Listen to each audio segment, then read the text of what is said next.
The locals called it a pass, but it was really just a scar in the hills, a narrow cut of broken stone where wind never stopped complaining.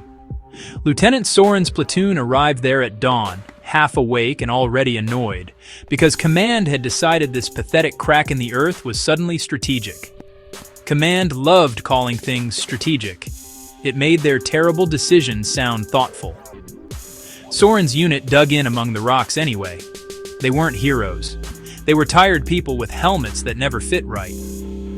By noon, the enemy scouts started to appear on the ridgelines, little silhouettes that didn't bother hiding.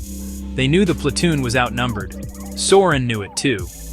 His radio operator pretended not to know, because the radio operator was 17 and still thought denial counted as a tactic. When the attack finally came, it rolled in like a storm nobody ordered.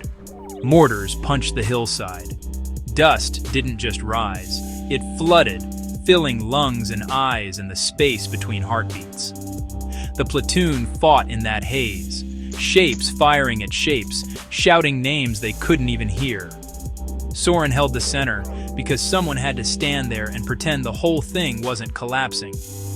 His sergeant Yara moved like she had been born in chaos, dragging 2 wounded soldiers behind a rock, cursing the universe for making her competent.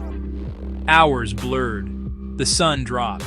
The enemy pushed again and again, but Merrow Pass was cursed land, and cursed land favors the stubborn. The platoon didn't break. They shrank, they bled, they swore, but they didn't break. Finally, when the enemy pulled back to reorganize, reinforcements arrived. The cavalry, late but loud. The newcomers looked at Soren's ragged survivors with wide eyes, like they were ghosts instead of people still breathing. Soren didn't give any speeches. He just sat on a boulder, dust in his hair, rifle across his knees, staring at the fading light with the expression of someone who doesn't know if he's relieved or just too exhausted to feel anything. Yara plopped down beside him. "Told you we'd hold," she muttered. "Yeah," he said. "But next time, let's not." She laughed once, sharp and tired.